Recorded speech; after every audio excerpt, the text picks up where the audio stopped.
जय श्री गणेश महाराज, जय श्री राम, जय हनुमान स्वामी महाराज की जय। बोले श्री लक्ष्मी नारायण भगवान की जय। बोले उमापति महादेव की जय। बोले अम्बे मात की जय।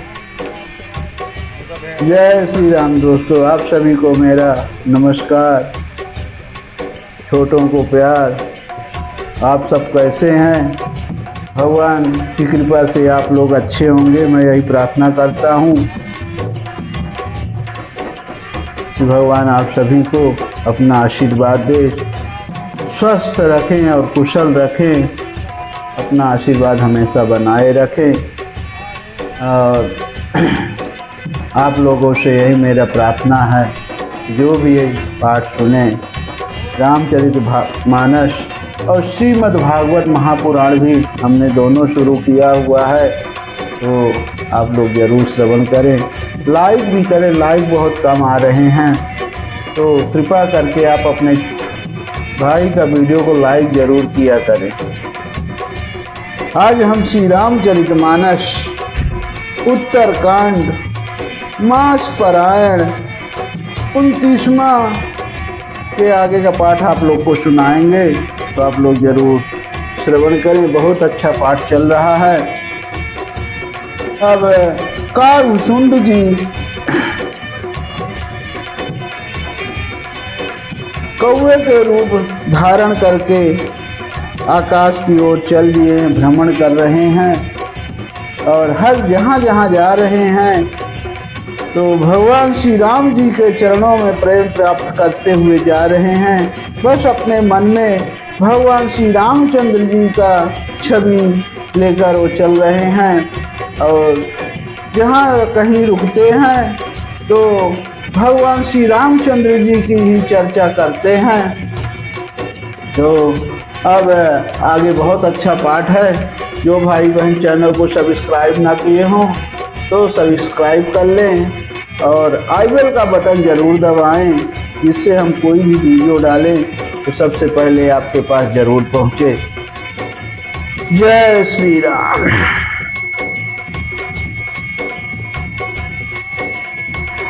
अब भगति पक्ष हठ करी रहो, दीन महर्षि शाप, मुरे दुर्लभ कर पायो, देखूं भजन प्रताप। अब मैं हट करके भक्ति पक्ष पर अड़ा रहा, जिससे महर्षि लोमस ने मुझे शाप दिया, परंतु उसका फल यह हुआ कि जो मुनियों को भी दुर्लभ है, यह वरदान मैंने पाया, भजन का प्रताप। तो देखिए जो पहले श्राप देते थे महात्मा ऋषि लोग या भगवान लोग भी देते थे, उसमें कुछ न कुछ कहानी छुपी रहती थी। अब जैसे भगवान शिव ने भी जब कागभूषुंड जी भील रूप में जब मनुष्य अवतार में जन्म लिए थे, तब भी उन्होंने श्राप दिया, वहाँ भी कुछ न कुछ छुपा हुआ था।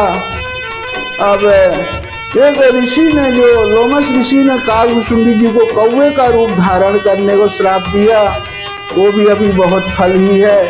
तब देख ही रहे कि कागभूषुंड जी ने रामायण रामचरित में कितना अपना नाम उजागर किया है।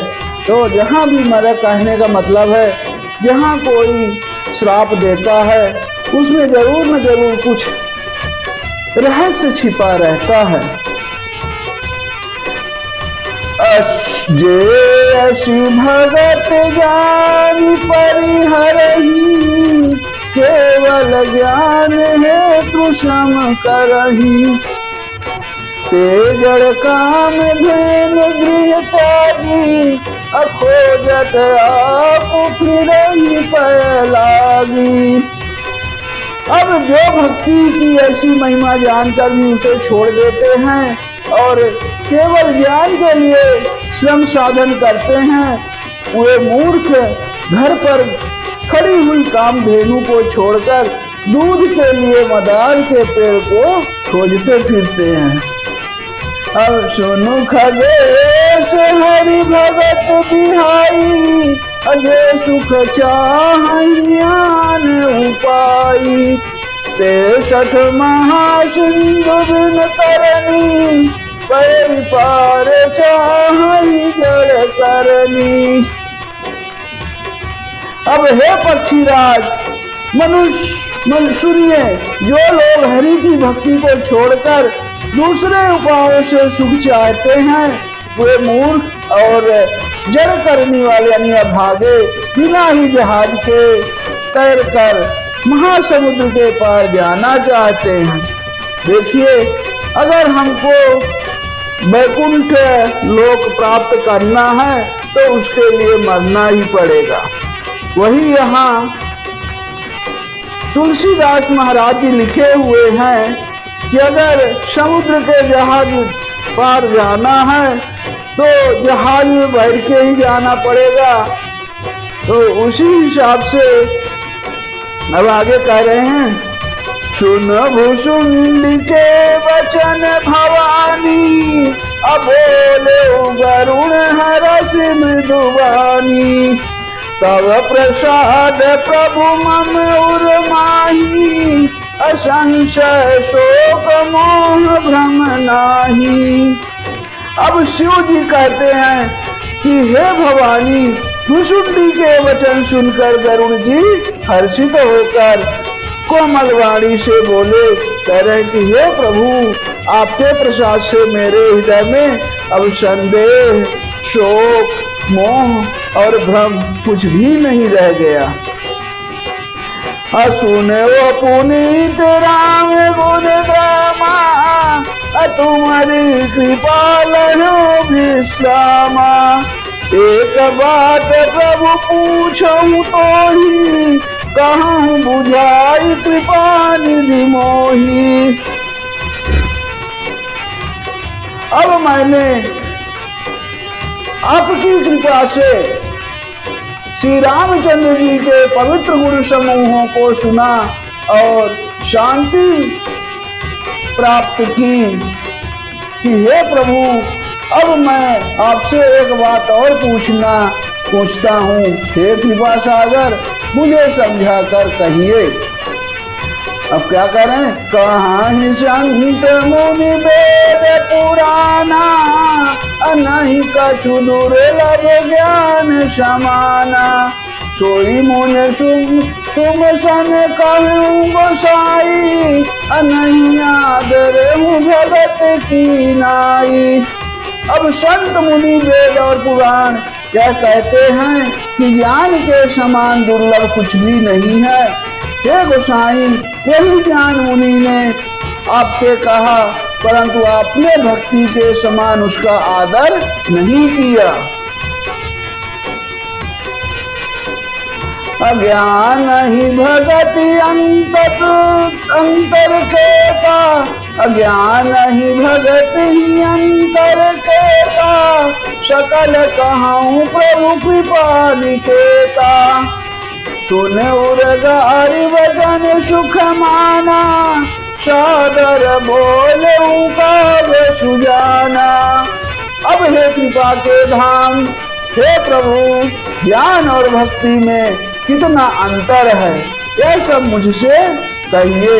अब गरुड़ जी के वचन सुनकर सुजान कालभुसुंडी जी ने सुख माना और आदर के साथ कहा। अब क्या कह रहे हैं कालभुसुंडी जी?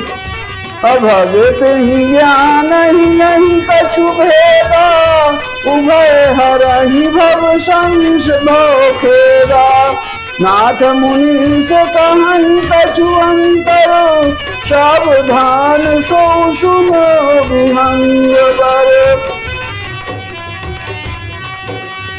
अब भक्ति और ज्ञान में कुछ भी भेद नहीं है, दोनों ही संसार से उत्पन्न कलेशों को हल लेते हैं।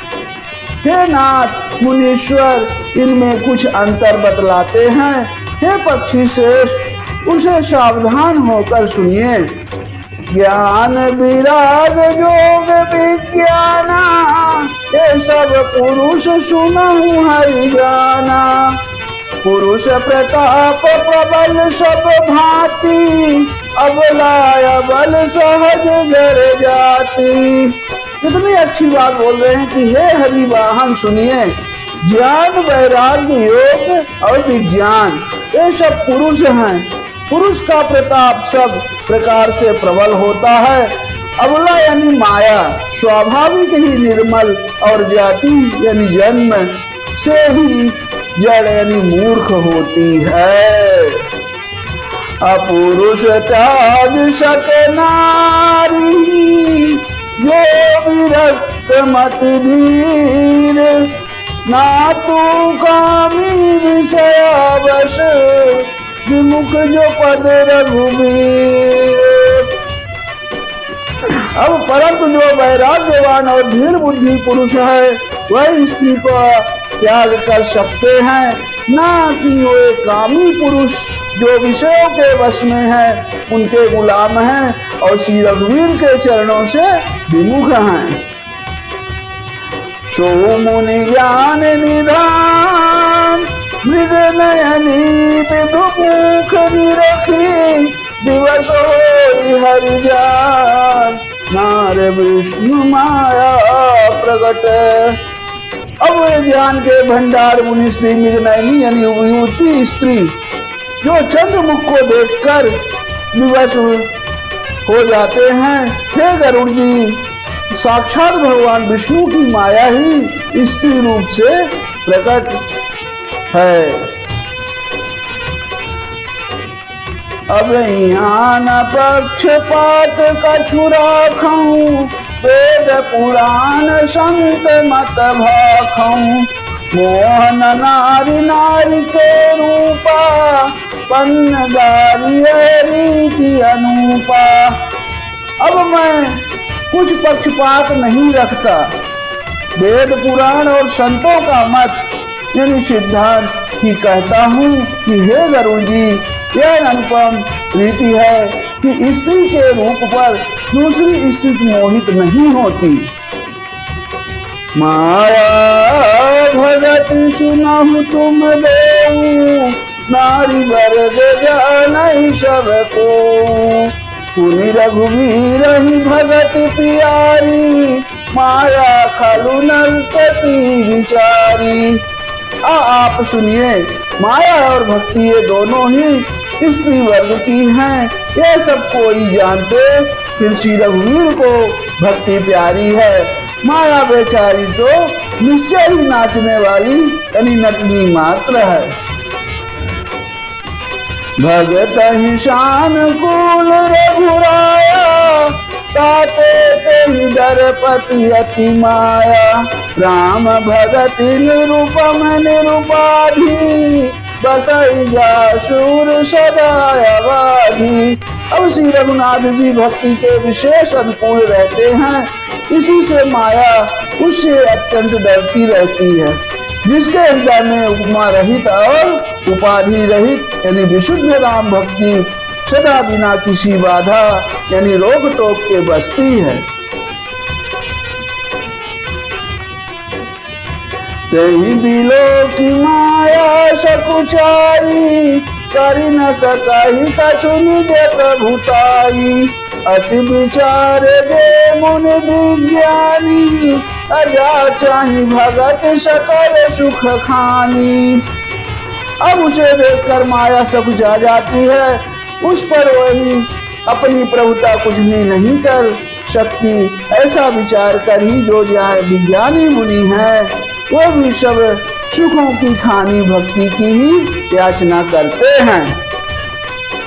यह रहस्य रघुनाथ कर, देवी न जाने कोई, जो जाने रघुपति कृपा, सपन मोह न होई।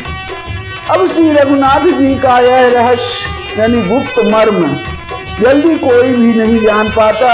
श्री रघुनाथ जी की कृपा से जो इसे जान जाता है उसे स्वप्न में भी मोह नहीं होता। और ज्ञान भगति कर, वेद सुनहु सुप्रवीण, अशोधो सुनियो राम पद, प्रीति सदाय विछी। हे सुचतुर वरुण जी, ज्ञान और भक्ति का और भी भेद सुनिए, जिसके सुनने से श्री राम जी के चरणों में सदा अविच्छिन्न एक तार प्रेम हो जाता है। अब सुनहु तात यह कथा कहानी, सुनहु तात यह अकथ कहानी, समुझत बनाई न जाई बखानी। ईश्वर अंश जीव अविनाशी, चेतन अमल सहज सुख राशि। अब हे तात, एक अकथनीय कहानी सुनिए। इससे यह समझते हैं कि ही बनती है कि कहीं नहीं जा सकती। जीव ईश्वर का अंश है, यह अविनाशी चेतन निर्मल और स्वभाव से ही सुख की राशि है। जो माया वश भयउ गोसाई, सो माया वश भयउ गोसाई, बंध्यो कीर मरकट की नाई, जड़ चेतन ही ग्रंथ पर गई, यद्यपि मृखा छूटत कठिनाई। अब हे गोसाई, यह माया के वशीभूत होकर तोते और वानर की भांति अपने आप ही बंध गया। इस प्रकार जड़ और चेतन में ग्रंथि यानी गांठ पड़ गई। यद्यपि वह ग्रंथि मिथ्या ही है तथा उसके छूटने में कठिनता है। तब ते दीन भयो संसारी, तब ते दीन भयो संसारी, छूट न ग्रंथ न होई सुखारी, छूट पुराण बहु कहूँ पाई, छूट न अधिक अधिक बुझाई। तभी से जीव संसारी यानी जन्मने मरने वाला हो गया। अब ना तो गांठ छूटती है और ना वह सुखी होता है। वेदों और पुराणों ने बहुत से उपाय बतलाए हैं, पर वह ग्रंथि यानी गांठ छूटती नहीं, पर अधिकाधिक उलझती ही जाती है। अब जैसा अगर मोह माया में आदमी फंस गया, उससे कभी आगे उबरता नहीं है और ज्यादा से ज्यादा वो फंसता ही जाता है यानी उलझता ही जाता है। जीव हृदय तम मोह विषेखी, जीव हृदय तम मोह विषेखी, ग्रंथ छूट किम परई न देखी, कस संयोग इस जब करई, तब हूँ कदाचित सो निरुहरई। अब जीव के हृदय में अज्ञान रूपी अंधकार विशेष रूप से छा रहा है, इससे गांठ देख ही नहीं पड़ती तो छूटे कैसे। अब जब कभी ईश्वर का ऐसा संयोग यानी जैसा आगे कहा जाता है उपस्थित कर देते हैं, तब भी कदाचित ही वह ग्रंथ छूट पाती है। सात्विक श्रद्धा धेनु सुहाई, जो हरि कृपा हृदय बस आई, जप तप व्रत जम नियम अपारा, जे श्रुति कह शुभ धर्म आचारा। अब श्री हरि की कृपा से यदि स्वात्व की श्रद्धा रूपी सुंदर गौ हृदय रूपी घर में आकर बस जाए, असंख्यों जप तप व्रत यम और नियमादि शुभ धर्म और आचार यानी आचरण जो श्रुतियों में श्रुतियों ने कहे हैं। तीन हरित चरे जब गाई, भाव बक्ष शिशु पाई पहनाई, नोई निमित्र पात्र विश्वासा, निरमल मन अहिरे निज दासा। अब उन्हीं धर्माचार रूपी हरे तृणों यानी घास जो को जब वह गौ चरे और आस्तिक भाव रूपी छोटे बछड़े को पाकर वह पहनावे। अब निर्वृत्त यानी सांसारिक विषयों से और प्रपंच से हटना, नोई यानी गौ के दूहते समय पिछले पैर बांधने की रस्सी को कहते हैं नोई। अब विश्वास यानी दूध दूहने का बर्तन है। निर्मल यानी निष्पाप, मन जो स्वयं अपना दास है यानी अपने वश में है, दूहने वाला अहीर है। बहुत सुंदर चौपाई तुलसीदास जी ने लिखा है और उसका बहुत सुंदर अर्थ भी उन्होंने कहा है। कह रहे हैं, मैं वापस, मुझे अच्छा लगा इसलिए मैं वापस से बोल रहा हूँ, एक बार गा रहा हूँ। तीन हरित चरे जब गाई, अभाव बक्ष शिशु पाई पहनाई, अशोय निर्वित पात्र विश्वासा, अनिर्मल मन अहीर निज दासा। अब इसका अर्थ है, उन्हीं धर्मचार रूपी हरे तृणों यानी घास, घास को तृण बोलते हैं, वो जब वह गौ चरे और आस्तिक भाव रूपी छोटे बछड़े को पाकर वह पहनावे यानी निर्वृत्त यानी सांसारिक विषयों से और प्रपंच से हटना, नोई गौ के दूहने समय पिछले पैर बांधने की रस्सी, उसको नोई कहते हैं। अब विश्वास का मतलब है दूध दूहने का बर्तन। फिर निष्पाप, मन जो स्वयं अपना दास है, अपने बस में है, उसको दूहने वाला अहीर है।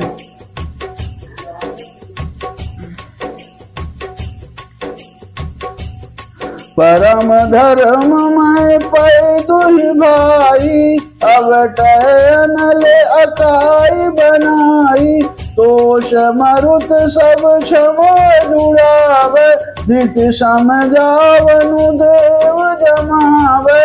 अब हे भाई, इस प्रकार धर्माचार में प्रवृत्त शक्ति की श्रद्धा रूपी गौ से भाव निर्वृत्त और वश में किए हुए निर्मल मल की सहायता से परम धर्म में दूध दूहकर उसे निष्काम भाव रूपी अग्नि पर भली भांत औटावे। फिर क्षमा और संतोष रूपी हवा से उसे ठंडा करे और धैर्य तथा शम यानी मन का निग्रह रूपी जामन देकर उसे जमावे। अमुदिता मथय विचार मथानी, दम आधार रजु सत्य सुवानी, तब मथि काढ़ी ले नवनीता, विमल विराग सुभग सुपुनीता।